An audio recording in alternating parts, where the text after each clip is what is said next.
Can you tell everyone a little bit about how you got into the matchmaking business? My mom actually started this company, Elite Connections. I really fell in love with helping people. And then I just realized this is what I want to do. This is how I want to help people. What are some red flags you see over and over again that people ignore? They don't see like bad signs that they should be seeing because they're so into them or they move a little bit too fast. I think that social media is like the death of relationships. You're totally right. I think it's really hard because it does make you a bit jaded. All these other experiences are just grooming you for that right person. I have this one guy, he's A-type, he really wants to be married, so he's scaring the people on the first, second, third date. And I'm like, you can't talk about marriage and meeting her family and her meeting your family. You have to court her, you have to get to know her, and you have to take it slow. If you could give one piece of advice to anyone looking for love, what would it be? Welcome back to Misunderstood. I'm your host, Rachel Yucatel. We all want to be chosen. It's one of the most universal desires we carry, to be seen, understood, and loved exactly as we are. But in today's dating world, that search for connection can feel more transactional than transformational. Swiping left and right, ghosting, breadcrumbing, it's exhausting. We've never had more access to potential partners, yet somehow never felt more alone. So what happens when we start trying to date like machines and start dating like humans again? Today on the show, I'm joined by someone who is reintroducing heart and intention into the modern dating landscape. Matchmaker Tammi Pickle. She's part of a multi-generational matchmaking business, and her approach is not about algorithms, it's about compatibility, values, and real-life chemistry. We talk about what people are really looking for when they come to a matchmaker, the surprising red flags she sees most often, and why people who are successful in every other part of their life still struggle to find love. This episode is for anyone who's tried all of the apps, tired of them, tired of settling, and ready to believe that love, real love, is still worth searching for. Please enjoy my conversation with Tammi Pickle. Hey, Tammi, it's so exciting to have you here today on Misunderstood. Welcome.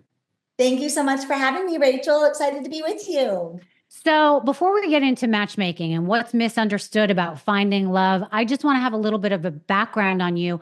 I know this about you because I've done some research on you, but can you tell everyone a little bit about your upbringing, your family, and how you got into the matchmaking business? Yeah, so I am based out of Westlake Village, California, born and raised in this area. And I got my degree in psychology. And my mom actually started this company, Elite Connections, when I was about 13 years old. And she started the business because she joined a matchmaker, met her husband, my stepdad, and then just thought, what a great way of meeting people. So then she started her own company just a few months later. So I kind of grew up in the business. But it was nothing that I felt I had to do. I was going to, get into counseling, do something like that. But I really fell in love with helping people. And then I just realized this is what I want to do. This is how I want to help people. So that's how it all started. And so I've been doing this, since about my early 20s. And I have two beautiful boys and they keep me busy. But we have an office in Westlake Village. My mom and I work closely together. We actually have about 13 nationwide and international offices, and we can help anyone anywhere. But I am based out of Southern California. That is amazing that it grew so big. I'm curious, when your mother started to use a matchmaker, were there dating apps around then? Probably not, no? No, it wasn't even online really. It was like penny saver ads, and they would put like their information looking for what they're looking for in the penny savers. Right. And she was like, I would never. Right. So she heard about this matchmaker and she brought home these horribly edited videos, and we sat down and we watched like 3 guys, and they were like awful. They were like God. horribly edited, and everybody was awkward, and you could like barely make them out. It was all grainy and horrible. Oh, how funny. I know, so how it's grown, but yeah, it was pretty cool concept. And we sat down and I thought my stepdad was great, obviously, but she went on one date and she ended up with him. And then she kind of started with we would mail people profiles. So we would like print it out and we'd like snail mail it to them. Oh And my God. they would see the profile and they'd call us and be like, yeah, she looks great. Love to meet her. And it would take forever to make any kind of matches because it was Oh like, my we need to God. send these profiles that way.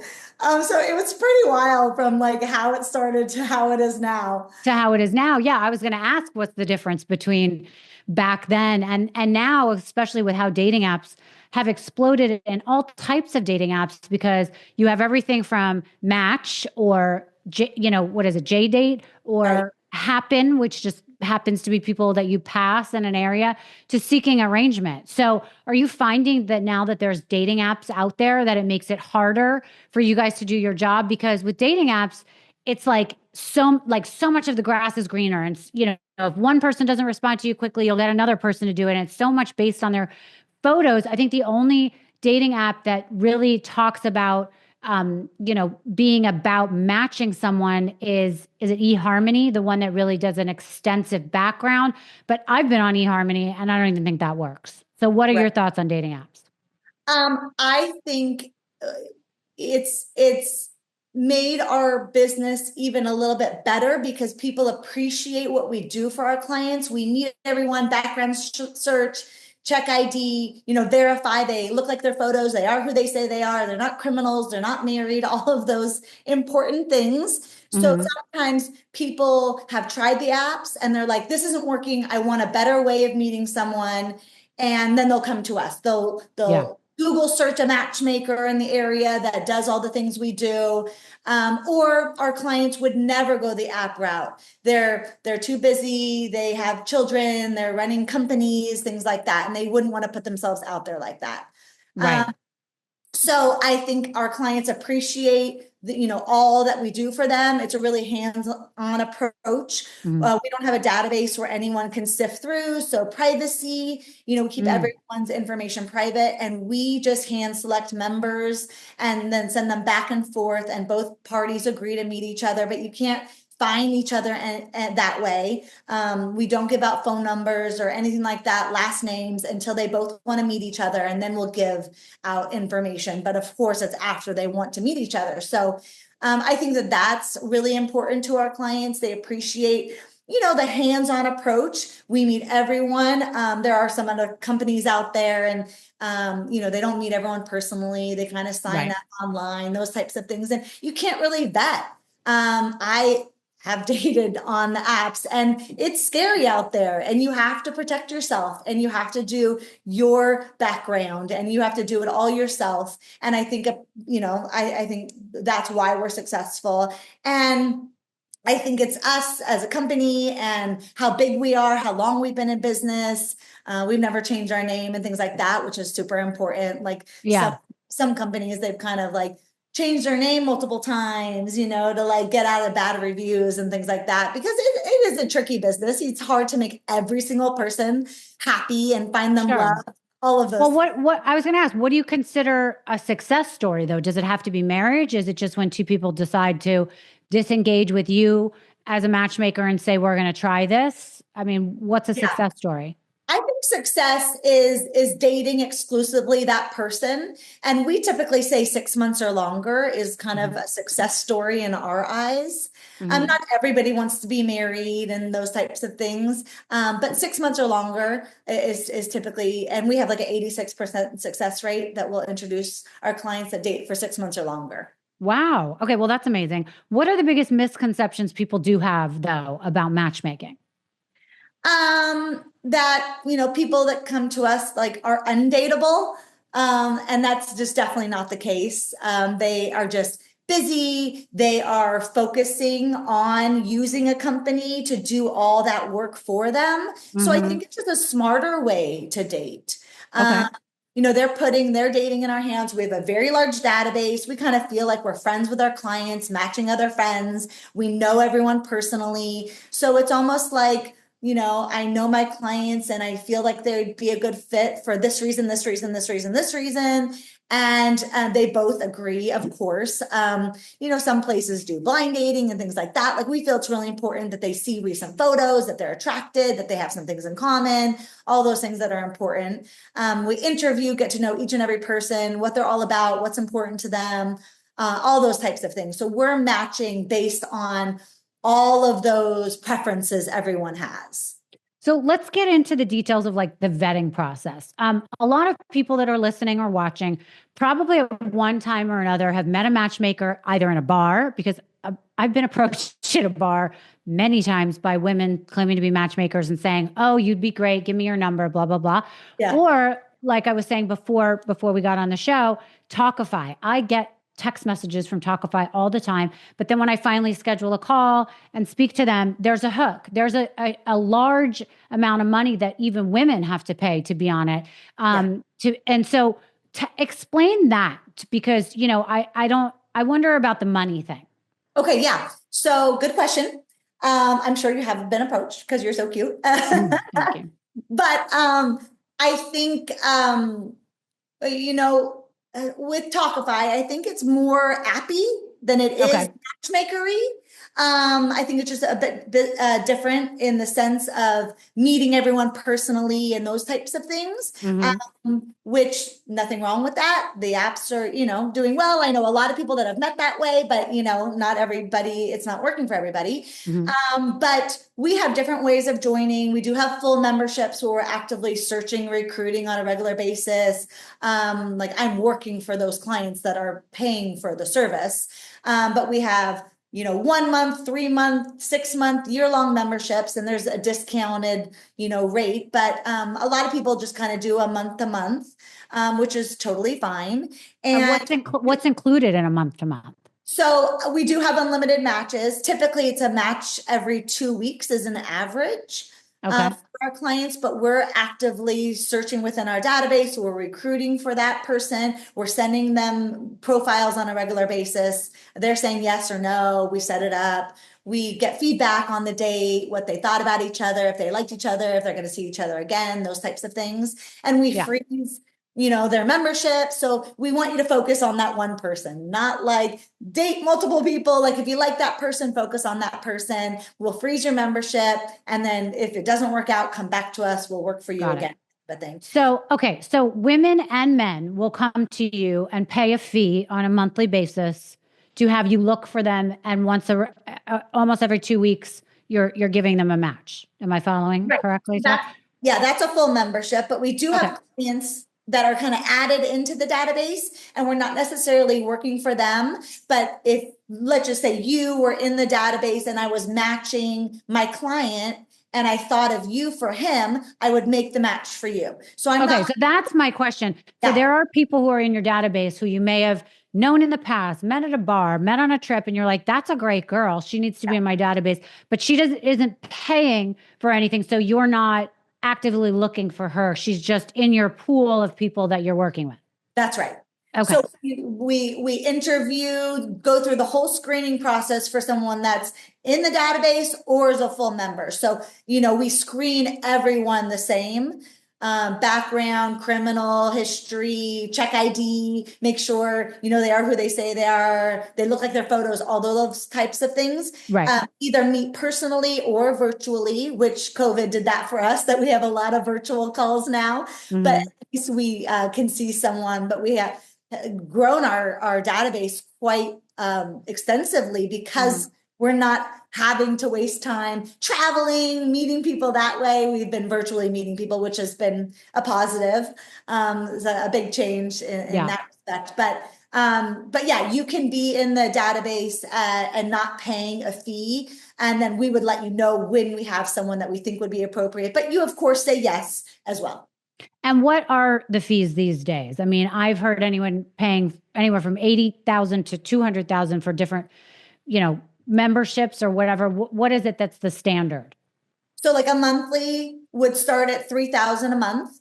And then we do have memberships where they're very exclusive and we're searching, in other countries and things like that, or they're very specific search and they go up to $100,000. Got it. Okay, so it's all the gamut is all over. Okay.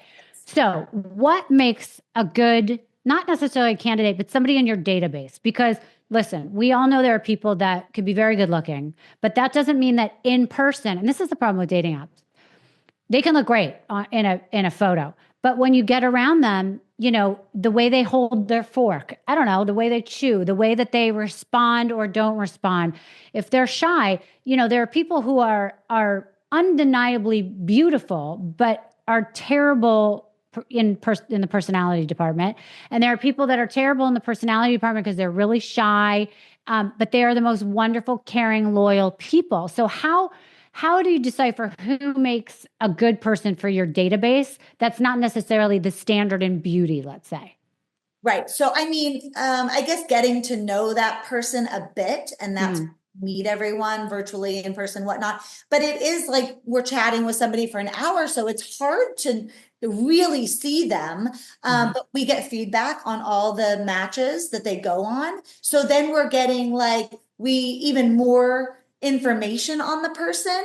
And Mm. it is hard. Like you don't know, somebody will be like a flake, or they won't show up, or things like that. And it happens, and it's Oh, horrible. But that's then, as you work with someone, you get to know them even better. But I right. had somebody that I matched with one of my clients that didn't show up, and I was like, are you serious? And I had matched her multiple times before that, and she had never done anything like that. I was like, okay, first of all, are you okay? And second of all, I cannot believe you just stood up my guy. So like she's done, Right. Well, what but happened? I'm curious. What was her excuse? she never responded. Are we sure she's not dead? I know. I hope not. Oh my God, I'm laughing, but I hope she's okay, actually.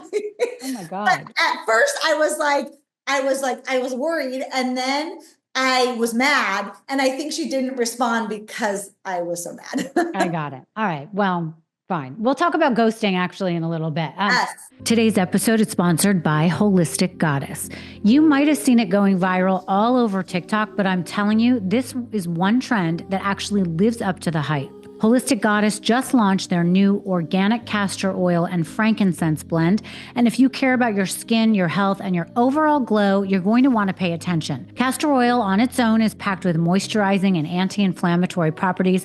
It's been a healing staple for centuries. Frankincense essential oil, it's been called liquid gold for skin, helping with cell regeneration, reducing fine lines, and calming inflammation. But together, they're a powerhouse. This combo doesn't just hydrate your skin, it soothes it, it rejuvenates it, and it revives it. Plus, the natural aromatherapy benefits of frankincense help calm your mind while you're treating your body. It's skincare that feels like self-care, and you deserve that. Holistic Goddess's roller bottle makes it insanely easy to add to your daily routine. Whether it's part of your morning ritual, your nighttime wind down, or that 5 minutes you steal in the middle of a crazy day. This is pure, organic, no filler healing, exactly the way nature intended. You can check it out at holisticgoddess.com and use code UNDERSTOOD for 15% off.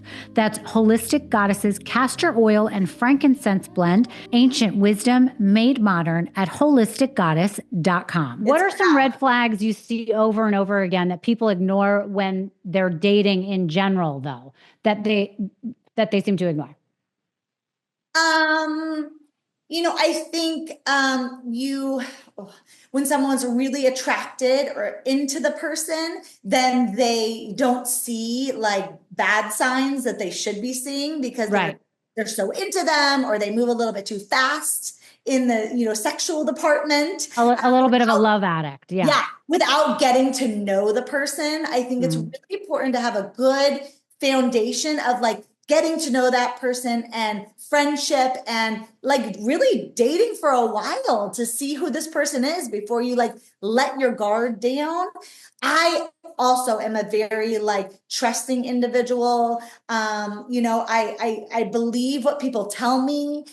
So you really, I think, have to get to know someone before you let them in. And Right. I think people move too quickly in the beginning because they're excited, there's chemistry, and then things start coming out. The true person starts to come out. And then it's kind of, oh shoot, I should have seen this earlier. I should have waited longer to get super involved with this person. And now I'm in too deep, and then I'm hurt and I'm brokenhearted and all the things. So really not taking more time to get to know this person before being, exclusive, dating this person, introducing them to your friends, family, children, all the things. Children, yeah.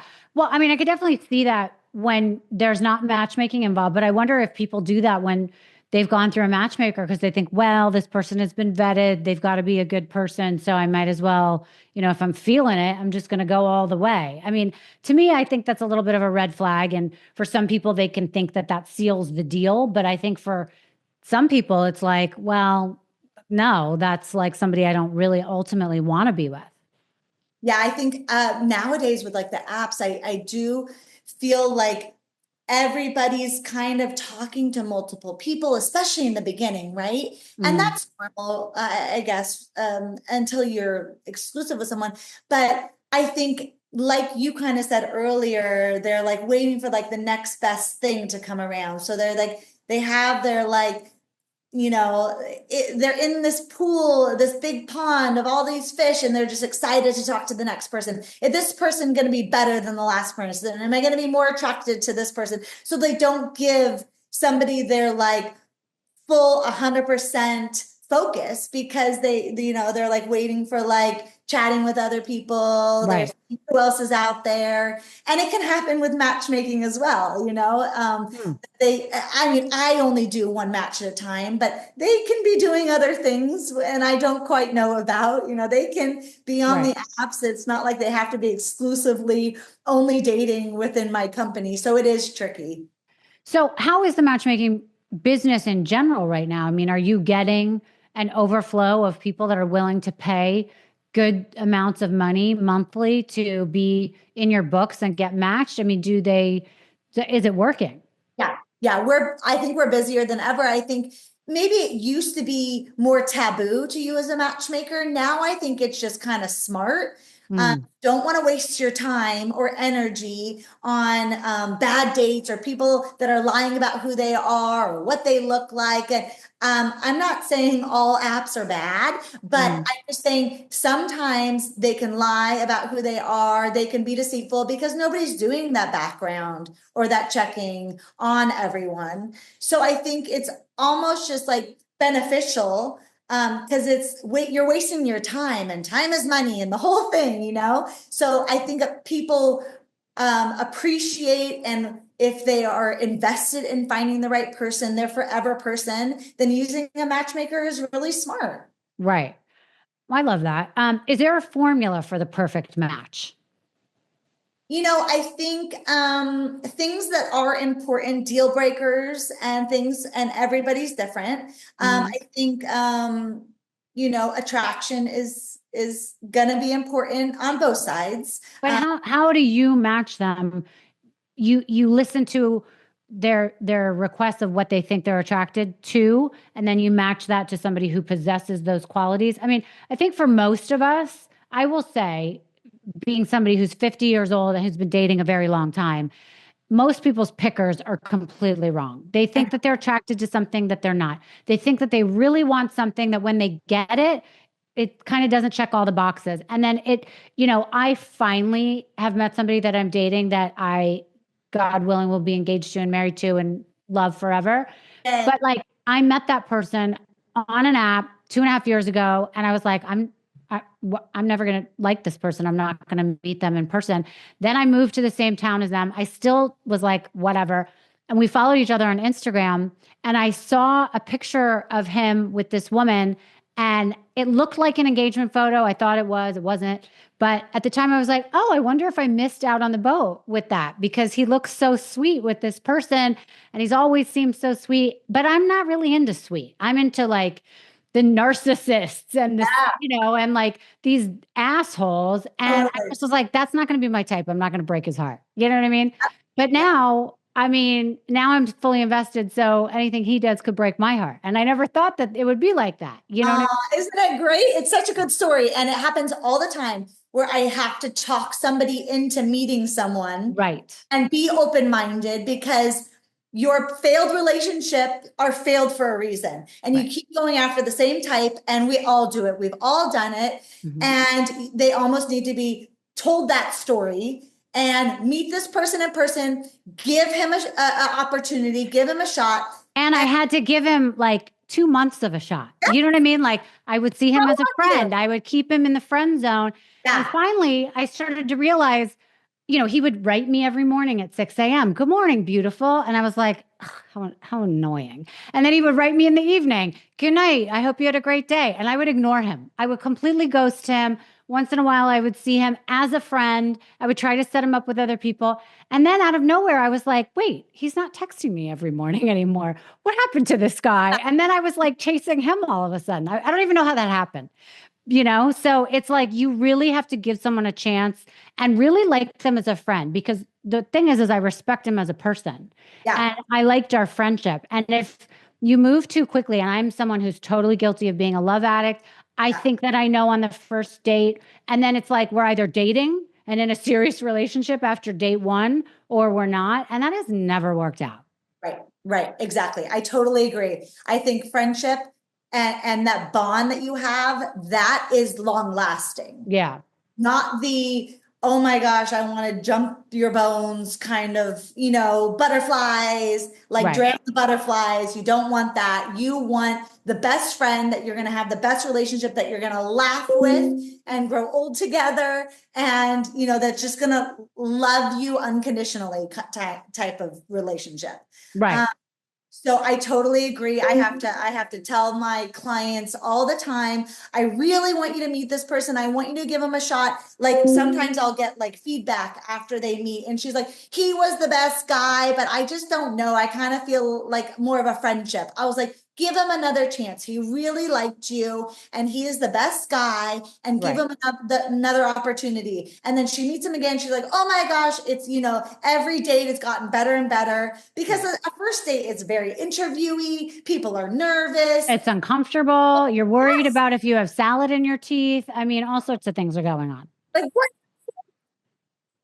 So stupid, like, whatever. And sometimes it takes time to get to know someone. You're not going to know someone after an hour. Anyone, a girl, a friend you've met, it takes time to peel back the layers and see the real you and like form that bond and all of it. So I think people do give up too quickly after the first date. They're like, wasn't feeling it. I mean, I've done it too. So I think you have to give somebody more of an opportunity, a chance to get to know, be open-minded, out of your type. So many people have the checklist that's a mile long. It's, nobody's perfect. Yeah. Not going to find the perfect person. You're not going to find everyone that hits every box that you're looking for. So especially, like you're busy, you have, kiddos, you're working, you're this, you're that. Like you have to put yourself out there. You have to get out there. You have to try. You have to do something different. It's not just going to fall in your lap. And I know, the apps get frustrating, the dating is frustrating. Don't give up, like enjoy your life, have fun with your friends and family, and but put yourself out there, because, you get knocked in. What are your thoughts on timing? Because, everyone says, oh, I met the right guy, but the timing was wrong, so it didn't work. Do you believe in timing? Yes, I really do. I think a lot of people think that they want to find someone, so they're putting themselves out there, but they're like, oh, do I really? I just broke up with someone. Am I really ready? So I think timing is crucial to really finding your person, and, for yourself and the other person. And, when it's like God's plan to put you two together, that kind of thing. I totally agree with that, actually, because for so long, I was single for a very long time. And I kept thinking, oh, I really want to be with somebody. And I kept kind of putting that out there in the universe. But had I met the person, anyone in that time, it wouldn't have worked out because I wasn't ready. There is something to be said for feeling very happy in the place you're at. When you come from a place of desperation, like listen, I'm going to be honest with you. There's so many women out there that just want to get married or have a boyfriend because they don't want to have a job, Sure. because they want to be supported. That's your choice. Nothing wrong with it. But, they're waiting for someone to come around to save them. That's kind of a desperate position to be in. And you're always dependent on the person that picks you. Whereas if you get to a place where you're really happy in your life, you know how to manage your life, you're financially stable to whatever extent that means for you. You don't have to be a millionaire, but at least you're paying your bills. You know how to get along, you know how to do everything. And a man comes into your life, they can be an asset. They can add to your life. They can make you better or help you to feel more secure. But for someone waiting for someone to sweep them off their feet like a Prince Charming, I think is a very dangerous spot to be in, because you have no safety in who you are as a person. You're always like a chameleon, changing to fit for the person you think you need to take care of you. 100%. It definitely, you need to be complete, whole, happy, don't need anybody in your life. But if you found someone that, would just be icing on the cake. Right. And I totally agree. I think you should work on yourself. I think you should be alone. I think you should be. And take advantage of the time you don't have a boyfriend. I mean, Yeah. you could do all sorts of things. Go to the gym, spend time with your kids, do all these things that you won't be able to do if you are a partner to someone and you guys are doing a bunch of things together. So I think people should really take advantage of the time when they are single and not be down about it. I did want to ask you about, there are so many people that you meet on dating apps that are hiding things. And listen, it could be things that they are feeling shame about, whether it's having a past, whether it's the fact that they're divorced and they think that that's terrible, whether they're a little bit, they're not in the body they want to be in yet, like they're too overweight or whatever it is. And I'm curious about your, the connections that you have and the people in your database. For the most part, how do you get around? Well, let's take me, for example. If I was one of your clients, how would you say to someone, listen, here's someone who has a past. Here's someone who is, in the limelight once in a while. Like, how do you get around, having an even playing ground for someone to come into it and not judge who they're going to be with? But without, feeling like people have to hold secrets until 6 months in. You know what I mean? Right. I mean, not everyone is honest about all their deep, dark demons to me, So I do get to know my clients as I work with them. Also, things come out, as they're dating, stuff is being told to me about, what they've told them, that kind of thing. So I get to know people as I work for them as well. Not everybody is like an open book and telling me all their past drama and trauma and what they've been through. I mean, I definitely, we discuss past relationships and divorce and all of that. But sometimes it's very surface. They tell me what they think I want to hear as well. So with time, I get to know my clients even better. But everyone's human. Everyone has a past. But I think if they're coming to me, they are serious about finding someone, which I think people appreciate, that everyone that's coming is kind of in the same boat. They're serious about finding someone. They have contacted a matchmaker for the most part. Majority are coming to us directly. And if they're spending money, they should be serious. Yeah, 100%. I totally agree. They're invested, and they're investing their time and money into a matchmaker and the process that goes behind it and all of it. So I think someone that comes to us maybe is a bit more serious about settling down, finding that right person, wanting the guidance and the help from a matchmaker and the team and the services we provide. What would you say? Like, I'm assuming you coach these people before they go on a date, right? I mean, when you're coaching them, are there certain 5 principles you give them, or do you look at them individually and say, listen, you are more of an A type, like settle down a little and be a little more feminine? Like, how are you coaching people to go to these first dates?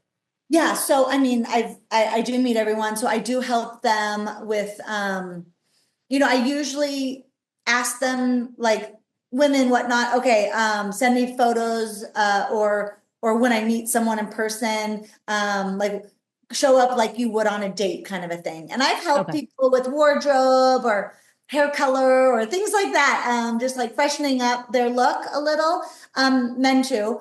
And like I said, I get feedback. So that's where I really hear a lot. I have like this one guy, he's real A-type. He really wants to be married. So he's scaring the people on the first, second, third date. And I'm like, you can't talk about marriage and marrying her and meeting her family and her meeting your family. It's scaring them away.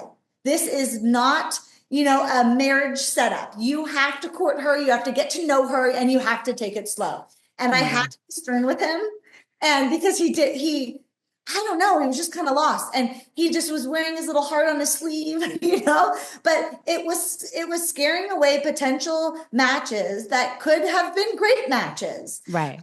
So it took him time. And sometimes that happens, right? They've been out of the dating game. They're nervous. They don't know what to say. They say the wrong thing. They're talking about their ex too much, this and that. So I'm kind of the fly on the wall that can let them know, okay, you have to tone down the ex conversation. You seem a little needy. You seem a little desperate. You're talking about how you can't pay your bills, whatnot. Oh, gosh. Yeah. I get it all.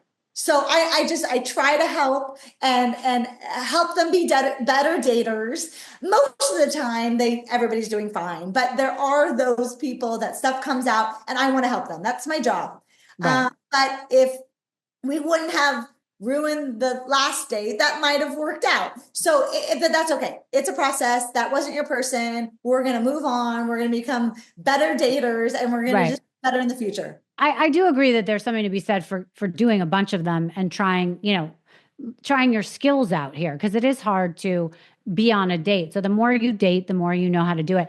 The one thing that I've always thought is a red flag, and it's not that I look for it, but I will definitely notice it if they mention it. As a single mother, I mean, I got divorced. She's almost 13, so 13-year-old. I got divorced when she was about 1.5. And so I preferred to date men that had kids because they understand having kids, right? So it's hard to date someone that didn't have kids. Anyway, with men that have kids and exes, the biggest red flag to me that someone was not a good guy is how he talked about his ex-wife. Because if he made fun of her, spoke down about her, talked about how she was a gold digger and he didn't want to pay her child support, all those things to me are terrible qualities.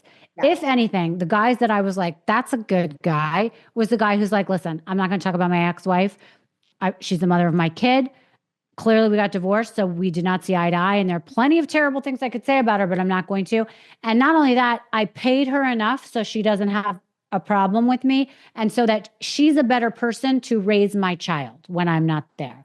I love hearing stuff like that, because I can't tell you how many guys I've met that talk about their exes and how terrible they are, and how they're trying to not pay them any money because they want it to get their hair done or whatever the reasoning is. And it's kind of like, okay, these guys I don't want to deal with, because they have so much anger, and that eventually will be the anger towards you if you ever break up. I totally agree. Negative energy about anything, I think, is a huge flag and a turn. Men, women, all of it. Like if they're negative about life or their job or their family, and that's just just negative energy. Like, and I've heard it, I've seen it. It's hard to be around. It's draining. Directed towards the ex, I totally agree.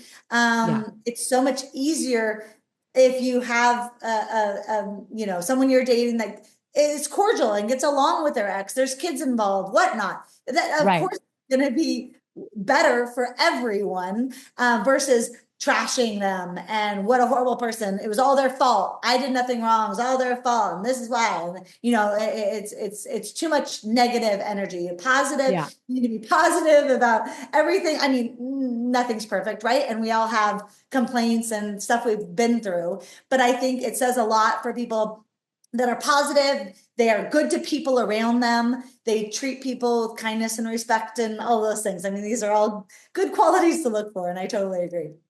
What happens if somebody comes to you and they say things that you don't agree with? Let's say it's a 67-year-old man and he says, I only date women in their 20s. And you look at him, do you say, okay, we'll see if we can make this work? Or do you say, listen, you got to set your standards a little bit differently? How do you deal with a client like that? Yeah, so I would be honest. I would say you need to date older than that. I wouldn't be able to help you if you were wanting to date someone that But much but younger. there are plenty of 27-year-old women who would love to date a 67-year-old man if they're rich and they'll take care of them, right? So how do you decipher I what mean, to do? that age difference pretty great. So I would just be upfront and honest, and this is what I think the age difference that I think women. Mm, And are you just looking for arm candy? Are you just looking for the hot model? Is that what you're looking for? And just kind of giving them a reality check of a better match might be a bit older than that, and a 67-year-old that doesn't want to have kids. Okay, well, then you shouldn't be dating the 27-year-old, because those women most likely are going to want children, those types of things. So I would right, just give them a bit of a reality check and try to get them to raise that age a right. bit. A little And bit. Yeah. if I didn't feel I could help them, I wouldn't take them on as a client. Got it. Okay. Well, that was kind of my second part to that question. Does anyone ever come in and you look at them and you're like, well, I can see why they're not dating anyone? I mean, listen, I have even seen it at bars. There are guys who I'm sure, I mean, I don't know. I'm sure they're very nice guys, but they're terrible socially. They Yeah. can't look people in the eye. They're very shy. They can't talk, but they probably are really nice guys. And, can you help someone like that? Or is that someone you just have to turn away and say you have more work to do on yourself? I think I have had the shy client, and they are a little bit harder to match, but I think it's more of like they get more practice and they get better at it and they get more Hmm. comfortable and they get more confident. So I don't think that can give up on those people. Everyone deserves love. But I That's think true. they do take a little bit more work to help, or more practice to get more comfortable, or make them a match with someone that's maybe more similar to them and they're not looking for the super extrovert. Right. And those would be questions I would ask the woman. Are they going to be a good fit with someone that is a bit more reserved or quiet, or those types of things? And what are your thoughts about opposites attracting? Do you feel like is there a secret formula when setting people up that you say, you know what, they're so opposite, but I just have a feeling for whatever it is that these two are going to match? Or do you like to pair people that are more similar? I think that you need some things in common, that you like somebody that's total homebody and somebody that loves to travel all the time. I mean, that's not going to be a good pairing. Mm, But I don't think you need to do all the same things. I don't think you need to have all the same hobbies, but I think you have to have similar lifestyles. okay. Somebody that's like wants to hike and mountain climb, and they like to do all these crazy outdoor activities, and they want somebody that's going to do those things with them.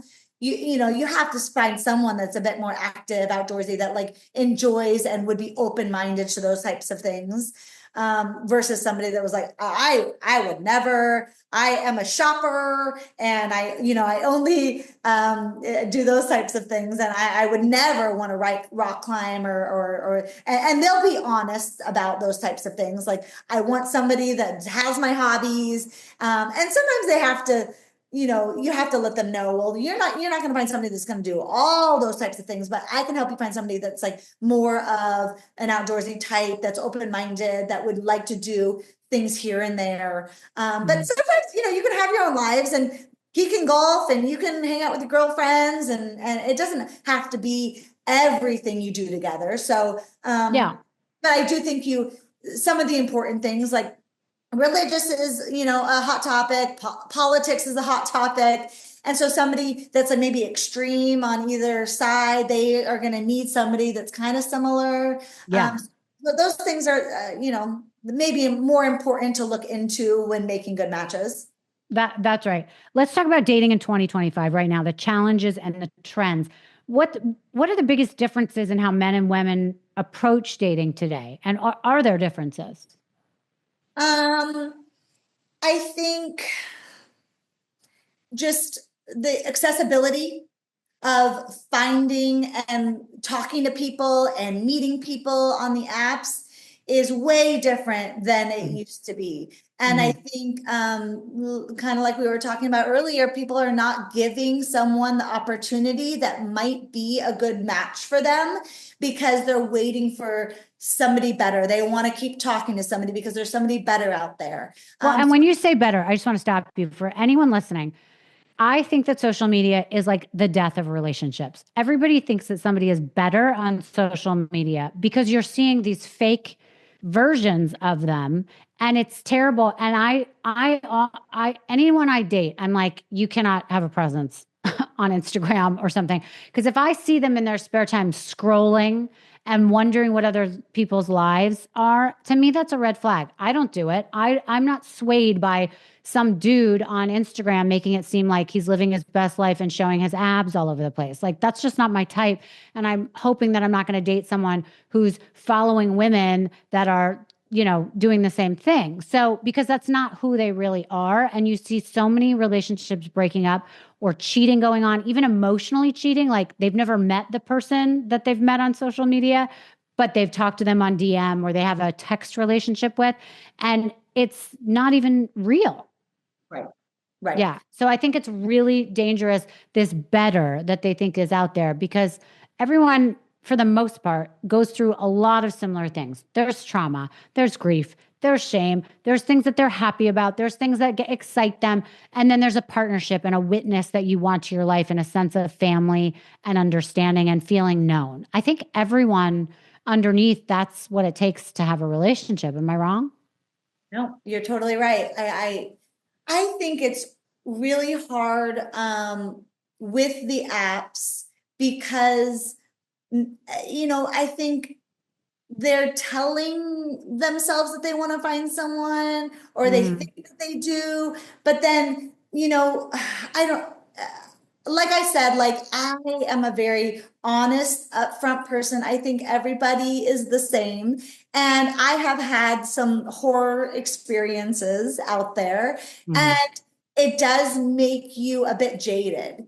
Yeah. And it's hard to put yourself out there and continue to meet people and let yourself open to them and it's like you're almost like I give up like everybody's bad. They're not looking for anything serious. They're just wanting to date a bunch of people.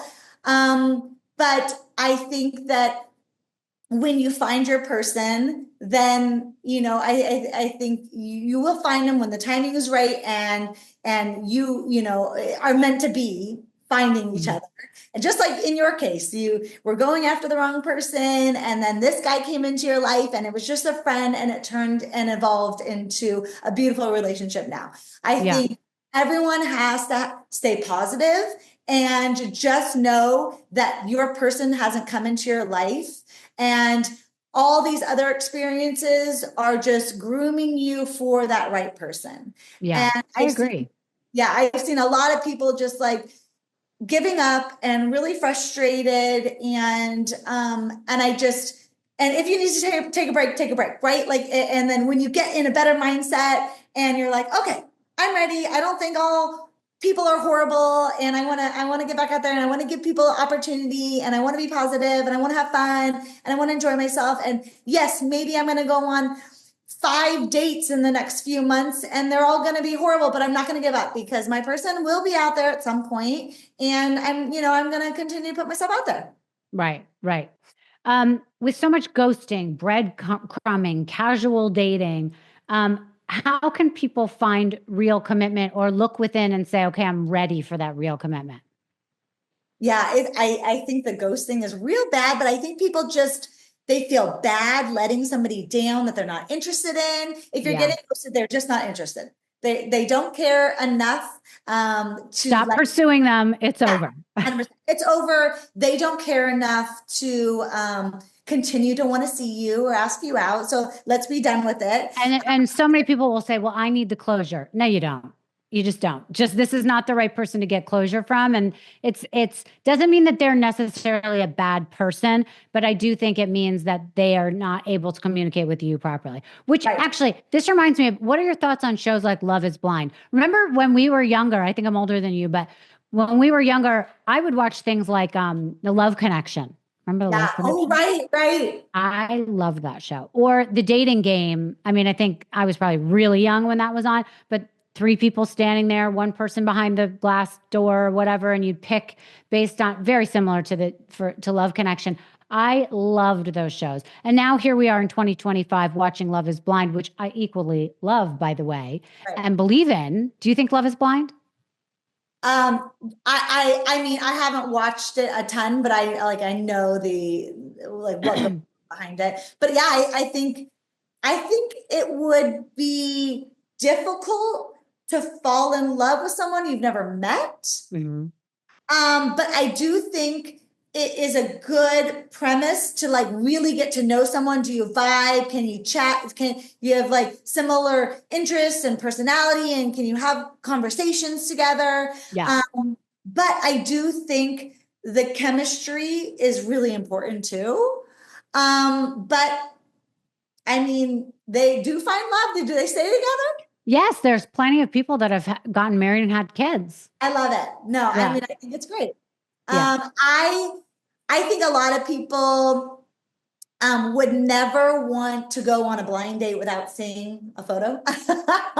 Yeah, maybe not. Because it is striking to have to be in front of somebody that you're like, oh, I didn't expect this, you know? I mean, it is difficult. But again, that's why I think it's really important that if you know someone for a long time, a person who's not technically like attractive can be the most attractive person to you after you know them because you know their You know what? personality and you know what kind of person they are.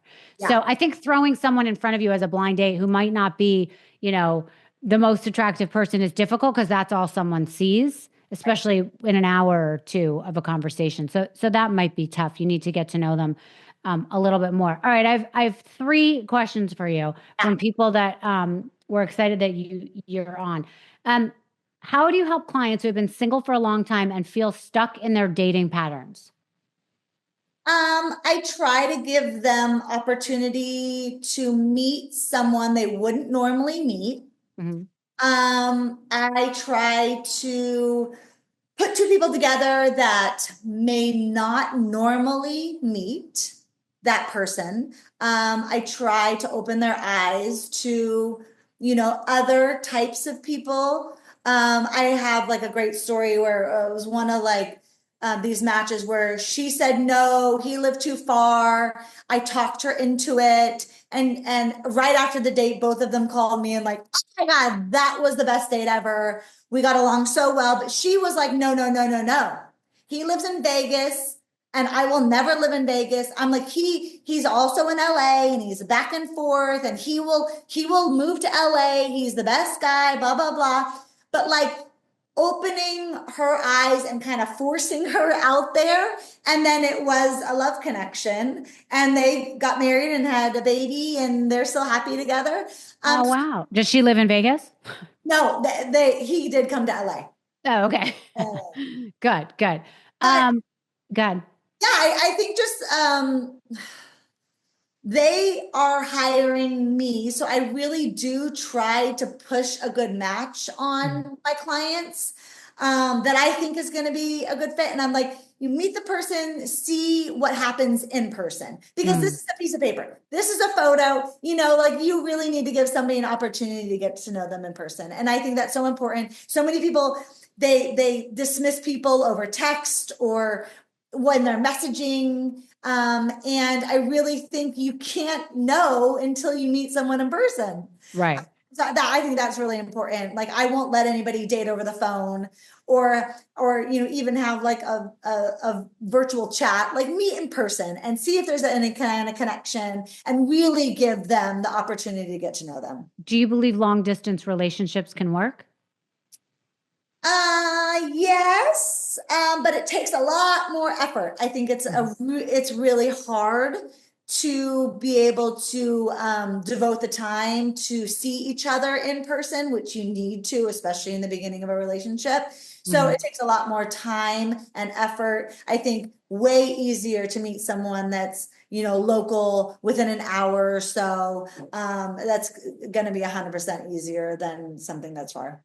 Right. What are the top 3 qualities that make someone a great partner in your experience? I would say character, like who they are as a person.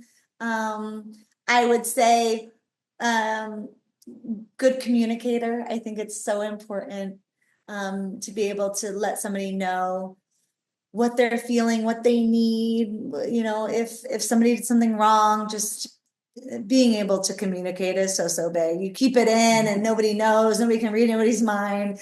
So important. And let's see. Just, I guess, in the right space to find someone.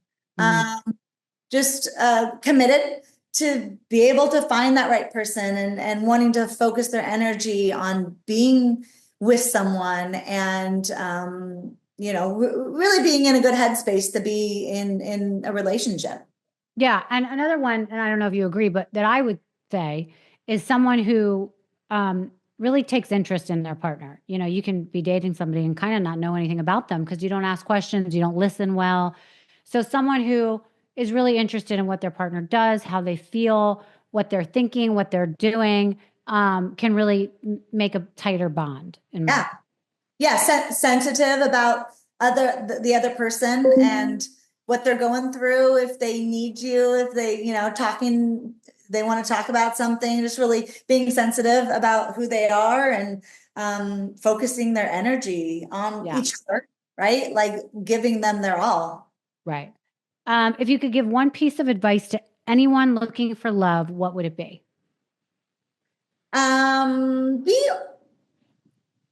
Be open-minded. Like we were talking about earlier, we're set in our ways.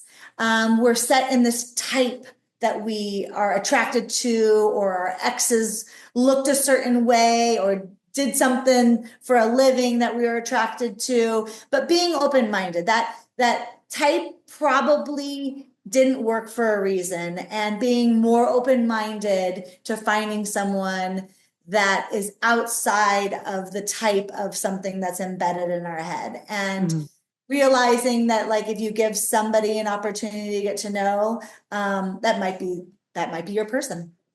I'm curious, are you married right now? Are you dating? No, dating. I'm divorced. Yeah. And do you use your own matchmaking services on you? No.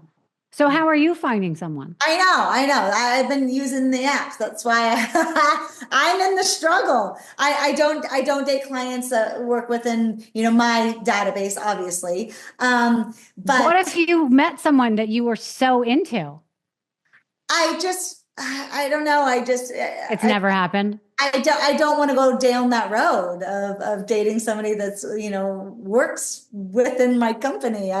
I just always have told myself that I wouldn't date somebody that was a client. And would you ever join someone else's service as a matchmaking service? I have been matched by, like, I don't know if I should talk about it. Another matchmaker. Okay. No, I didn't meet anybody that way. And I have been on the apps, and it is, I know that it's hard, and people are lying about who they are and all of it. And I think I need to, you need to do your research. You need to Google search. You need to get a first name, last name. You need to get a phone number. You need to protect yourself, because I have met somebody that I Googled, and thank God he gave me his real phone number. And I found out he was arrested 10 years ago. So he was 47 at the time, arrested at 37 for soliciting a minor online. Oh. He has a 15-year-old daughter. And so girlfriends are coming over, and I'm like, that is disgusting. I was so disturbed, and I hadn't even met him. Oh, no. So I understand that. You need to do your research. You need to protect yourself, because there are some pasts you can't get over. Yeah. But thank God it was out there and I found it, because what if I didn't know? Yeah. dated that person. Like, it's horrifying. Oh my gosh. Yeah, you got to be careful, but I mean, not all people are bad. So That is true. just keep That is trying. true. They just need a chance. And my last question, incidentally, I'm curious, how many people, when they start your services, how many months are they a client usually? I mean, I have clients that have rejoined. They dated somebody and then they rejoined with us. So, I mean, typically people are with us for, I don't know, I would say like a year. Okay. But I have had clients that dated somebody and then came back to us. Right. And so we dated, we worked for them multiple times. So it varies. So I think it's important to know it's an investment in yourself. It's like going to the gym. It's like, signing up on all these dating apps and whatever. If you are into really being committed and finding someone and nothing has been working for you, this seems like it might be an option. And for women, what were you saying? It could be as low as $3,000 as well, or is that just men? Yeah, they could be added into the database at no charge. So women could be added into the database for no charge. But if a woman wanted to come to you and wanted to be a real client where you're focusing on them, they could start at a certain amount a month and it can go up depending on their service. But maybe there's a reason, you guys, that you're listening to this, and maybe you can invest, a little bit of money every month to see if you can find someone. And maybe it'll work for you. So, Tammy, tell our listeners where they can find you, do more research, get a hold of you, all that good stuff. Yeah. So my company is Elite Connections, and you can find us at eliteconnections.com. Reach out to us and we can talk to you in more detail about how it all works. And I'd love to be able to help you. And it includes some sort of coaching with you, right, on how you can be a better communicator, dater, fix yourself up a little bit, right? Yes. We help all of our clients from start to finish, all throughout the dating process. So we're like concierge of dating. Right. Okay. I love it. Well, Tammy, thank you so much. This has been very insightful. I wish you the best of luck on your search for love. When you finally find him, I'll have to have you come back on and tell the story of where you met him. And I'm not a professional matchmaker, but I always feel like anytime I meet someone, I always have in the back of my head, oh, who do I know? So maybe one day I'll be texting you and saying I have a date for you. Oh, yeah, you're so sweet. Thanks. All right. Such a pleasure meeting you. Mwah.